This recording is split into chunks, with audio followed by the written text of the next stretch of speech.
President Trump just ignited a trade war with Canada, and the consequences are already catastrophic. Within hours of announcing sweeping new tariffs on aluminum and steel, thousands of Canadian workers lost their jobs, gas prices in the U.S. began to skyrocket, and Canada retaliated with a move no one saw coming, cutting off America's oil supply. Now, the U.S. economy is teetering on the edge of disaster, and China is quietly positioning itself to profit from the chaos. This isn't just a trade dispute, it's an economic declaration of war. On April 2, 2024, Trump imposed heavy tariffs on Canadian metals, claiming it would protect American jobs. Instead, the move backfired spectacularly. The Windsor Ford plant, a cornerstone of Canada's auto industry, shut down overnight, leaving 3,600 workers without paychecks. Why? Because U.S. car manufacturers depend on Canadian parts. The tariffs didn't save jobs, they destroyed them on both sides of the border. Prices for everyday goods began to surge, supply chains snarled, and inflation started spiraling out of control. Canada didn't just accept the tariffs, it fought back with precision. Prime Minister Mark Carney announced a devastating three-part retaliation. First, a 25% tariff on U.S.-made cars, carefully avoiding auto parts to keep supply chains intact. Second, $30 billion in new tariffs targeting everything from Florida oranges to Kentucky whiskey. But the real shock came next. Canada halted all oil exports to the U.S., cutting off 4 million barrels per day. Gas prices in America spiked overnight, and refineries, designed to process Canadian crude, scrambled for alternatives. The U.S. suddenly faced an energy crisis it wasn't prepared for.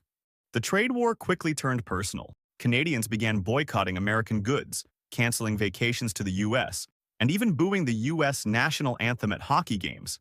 "We were supposed to go to Disneyland this summer," one Canadian said. "Now, we're booking trips to Europe instead." The decades-long friendship between the two nations was unraveling in real time, replaced by resentment and economic hostility. While the U.S. and Canada clashed, China made its move. Beijing signed a 15-year deal to buy 325,000 barrels of Canadian oil per day at a steep discount.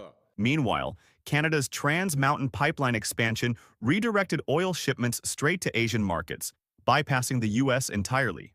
America's backup plan, relying on Middle Eastern oil, meant higher costs and geopolitical risks. China, meanwhile, secured a cheap, stable energy supply while watching its two biggest rivals weaken each other. The stakes couldn't be higher. Economists warned the U.S. could see GDP drop by 0.8%, triggering mass layoffs and runaway inflation.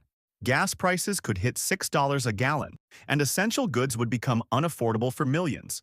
Trump's America First strategy risked becoming a self-inflicted wound, one that could push both nations into recession. The question now is, who blinks first? Will Trump reverse the tariffs? Or will Canada hold firm and force the U.S. to its knees? This isn't just a trade war, it's a test of economic survival. The U.S. and Canada have been allies for over a century, but in just a few weeks that relationship has turned toxic. As China watches from the sidelines, one thing is clear.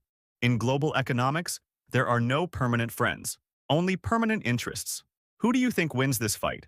Drop your predictions in the comments. And if you want to stay ahead of the next economic shockwave, subscribe now, because this battle is far from over.